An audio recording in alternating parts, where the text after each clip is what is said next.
Our next speaker, her Twitter handle is just, well, I mean, there are many things, of course, that excite me about her, but one of the things that I love about her is her Twitter handle. It's Vanillablaq, and the black is with a Q. She's a South African model. She's a visionary, an all-round go-getter. She first walked on the fashion ramp in 2005 for renowned South African designer David Tlale. She was featured in Y-Mag when she was just 13. And she's the first professional fashion model in South Africa with albinism. And she's here today to inspire us and to tell us her story. Please welcome Refilwe Modiselle.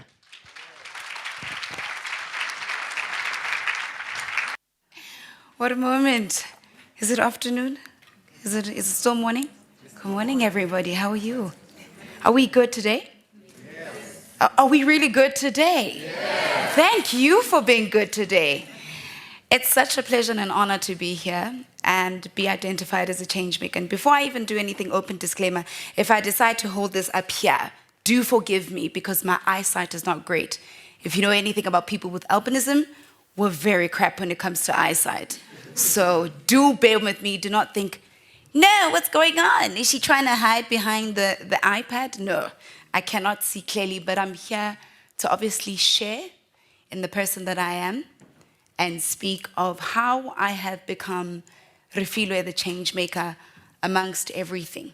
Now, from a show of hands, how many of you have come to really understand why you're here in this life? Show of hands. Let's see. Let's see. Quite a few. Quite a few people, right? And this is one of the most difficult things that we have in life is understanding purpose, right? Because what I'm going to talk about is remaining true to your purpose against all odds. Now, purpose is a very hard thing. People spend their lives breathing instead of living, not understanding the significance of why they're here in this life.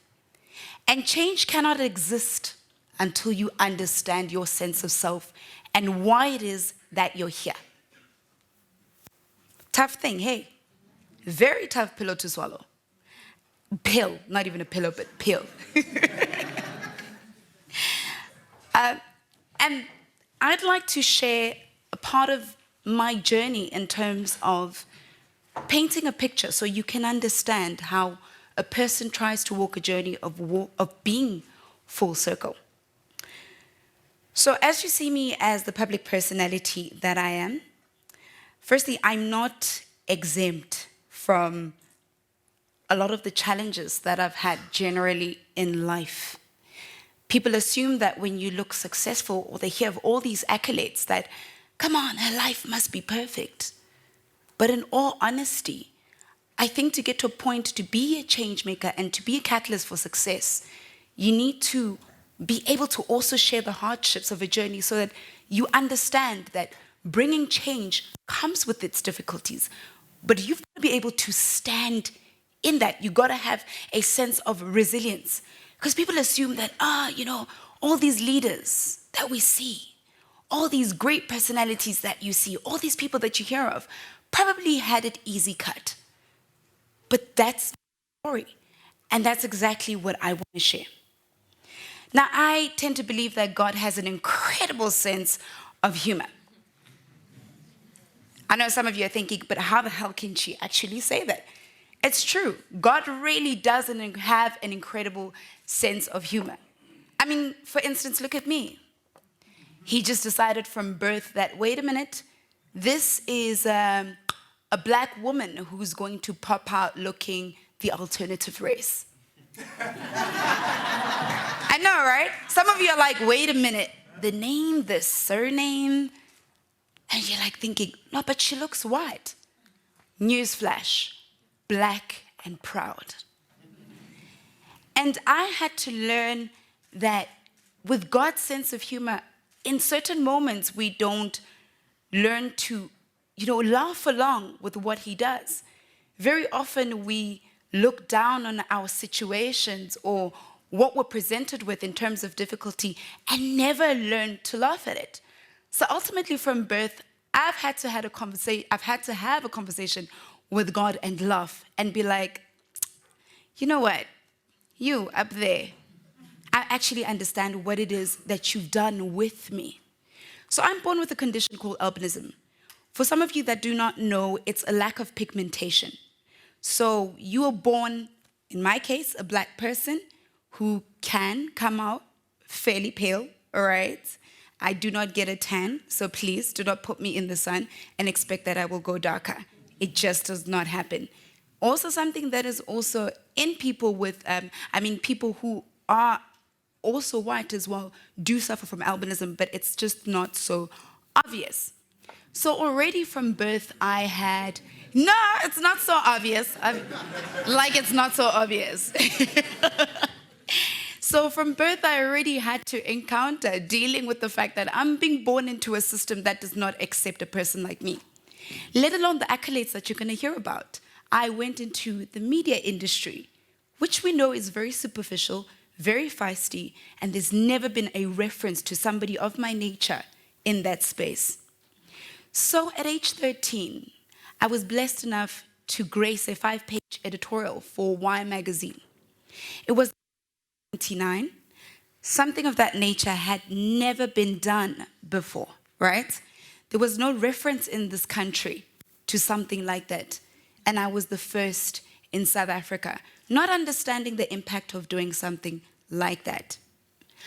So there I was being the symbol of the millennium, the symbol of change, the symbol of transformation. But at 13, what the hell does a child at 13 understand about being a model? When first of all, your parents as well are protective of the fact that they're throwing you to the sharks in the media industry. So, okay, fine. Fortunate enough to do that, had to put it on the back burner because mom was like, no, this is not happening. I'm not exposing my child to the devils that are out there because essentially that's what would happen with me, being so vulnerable and not understanding the space that I would be in. Then, okay, put that on the back burner.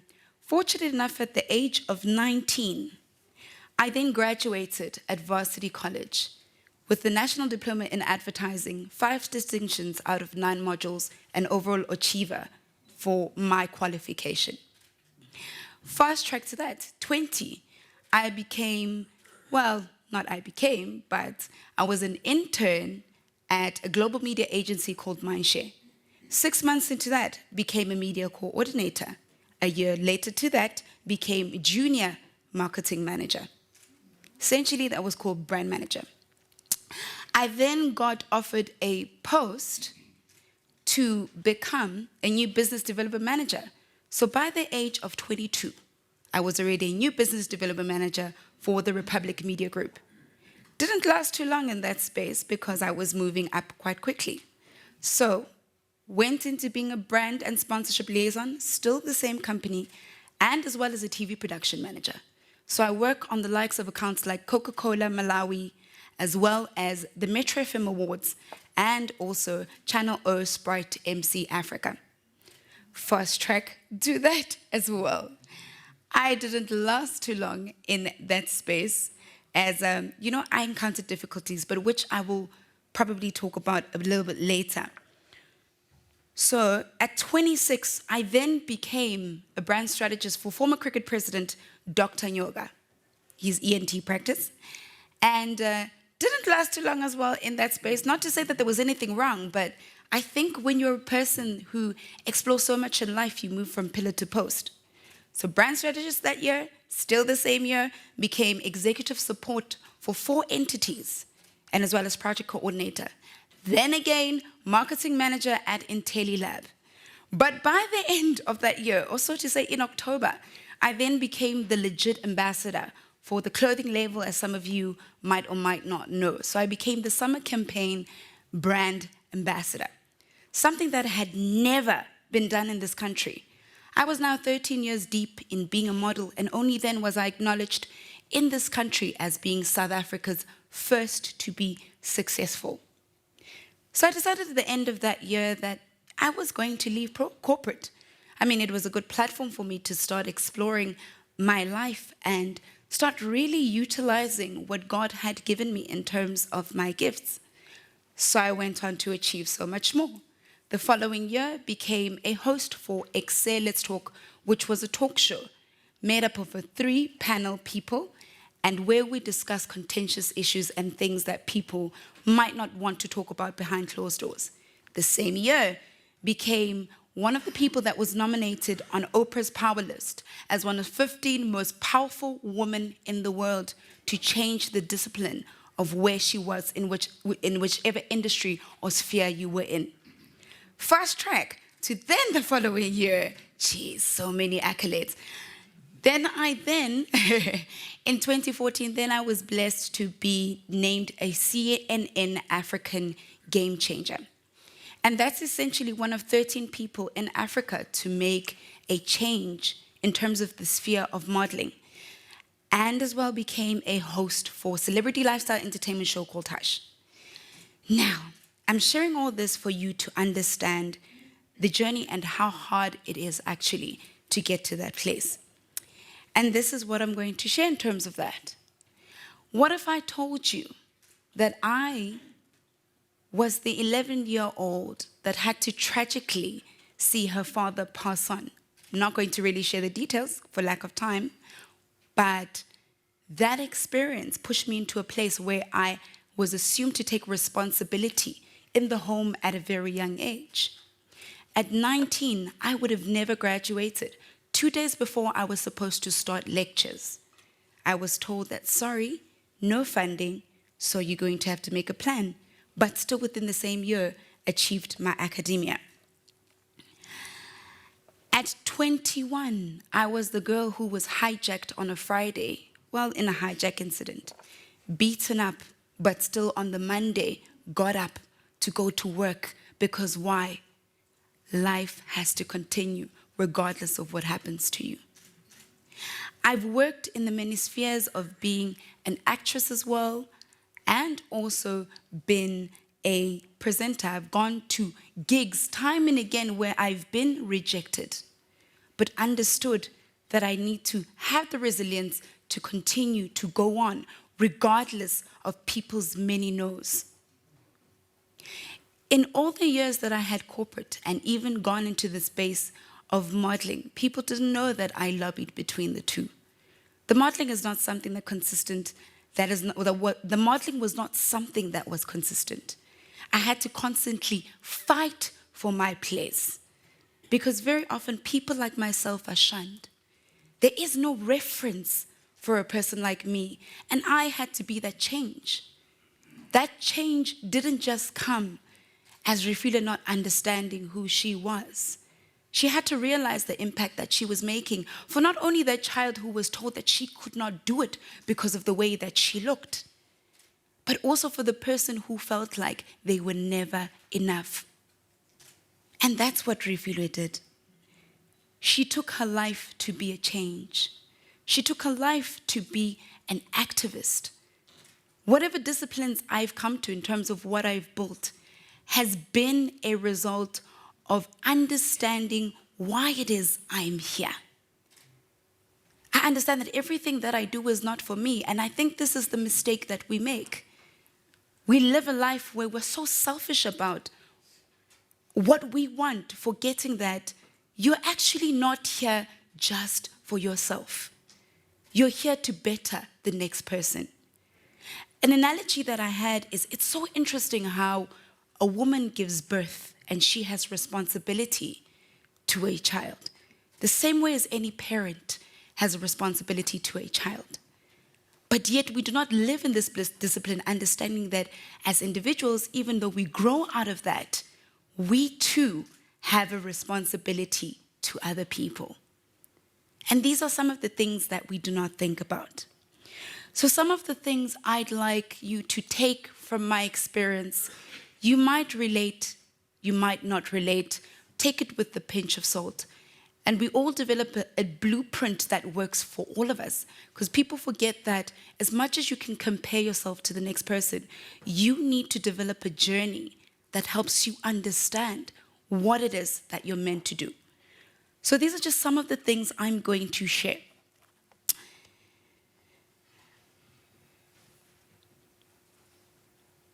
Right. And as I said, I shared both of these to help you understand my experience as a teacher. I call myself a teacher. In the very unconventional context of what a teacher is, I don't believe all these accolades were for me to just glitter and be gold. No. All of these things that I've achieved in my life were as a result of understanding that I had a purpose to be a teacher, to defy all odds, to go against the grail, to teach certain things which we have to unlearn in order to define new things. So with that being said, I had to be the change that I wanted to see, understanding that everything has happened for the greater good of a God-given purpose. Being an unconventional teacher in as many disciplines that I've taken in my life, that I would not be afraid in being a maverick. We're so afraid of being unconventional because we think, how are people going to judge me if I do things differently? But that's the secret to life, is exactly that, being the champion for what you feel is right and you believe in, and not letting yourself lose focus of the goal. Life owes you nothing when you hold the power to be the change that is needed in the world. We have a problem with having pity. We pity ourselves in certain situations, not understanding that you're the only person that can get out of it. No one is going to tell you to come out of the rut until you make that decision for yourself. And we bear this thing where we feel like life owes us something. Life owes you nothing, because the power comes from within you. You have to develop a confidence and resilience that will help you trust in your journey. And this confidence is not arrogance, but a humility that carries you with an understanding that this life isn't entirely yours, but having a responsibility to those around you. And change isn't always massive. I think we have this perception that change is supposed to be something big. It's the Big Bang. But it's not the Big Bang. The little bit that you do in the journey that you travel can have a lasting effect. The fact that you smile at somebody, you say something that is positive to somebody, your aspiration, your passion in something can have a lasting effect just from the change that you want to see. And lastly, we don't speak about this very much, but I'm going to put this on the table. Having a spiritual backbone is the most powerful thing you can ever have in your life, because it it creates an understanding and a sanity for things which might not make sense. Very often we think we have a plan that is ours, but the truth of the matter is that you are a catalyst that God puts you on earth for a bigger plan. So things are not always according to your understanding, but when you have a spiritual backbone, you are led by a force that leads you exactly to where you need to be. And with that being said, never forget that everything begins with you. You have the power. I don't care what you've been through. I don't care what circumstances you come from. You have the power. You have an ability. You have the tools in your DNA that were inherited in you and put in you before you were even formed. And those are some of the principles that you need to understand. And one of the people I'd like to put honor in today is our amazing president, former president, Nelson Mandela. I think he is, yes. Yeah, sorry, Zuma. I wish he was still president. We all wish he was still president. But I think he is the epitome of change. He's the epitome of humility. And yes, he was not the perfect person. This is what I want people to understand. With being a leader, there is no perfection, but the acknowledgement that even in your failures, you can still say to people, I'm making a change. So I'd like to show the AV, which I hope will bring some inspiration into your lives. The first thing is to be honest with yourself. You can never have an impact on society if you have not changed yourself. And one of the most important weapons in changing yourself is to recognize that people everywhere in the world want peace. If in these later years of a life lived in pursuit of equality, we can at last look upon our own country as one in which citizens, regardless of race, gender or creed, share equal political rights and opportunities for development, we do so with great gratitude towards the millions upon millions all around the world who materially and morally supported our struggle for freedom and justice. I was in the company of great men indeed. Some of them are more qualified, more talented than I am. And to sit down with them, to exchange views, was one of the most revealing experiences I had. To sit down with those men and to exchange views, it enriched your own life. It fortified your morality. It gave you courage to do better than your best. One of the mistakes which some political analysts make is to think that their enemies should be our enemies. Anybody who changes his principles depending on whom he is dealing, that is not a man who can lead a nation. You have a limited time to stay on earth. You must try and use that period for the purpose of transforming your country into what you desire it to be: a democratic, non-racial, non-sexist country. Humility is one of the most important qualities which you must have, because if you are humble, if you make people realize that you are no threat to them, then people will embrace you. They will listen to you. And amen to that. With that being said, ladies and gentlemen, with passion, be the change you want to see. Thank you.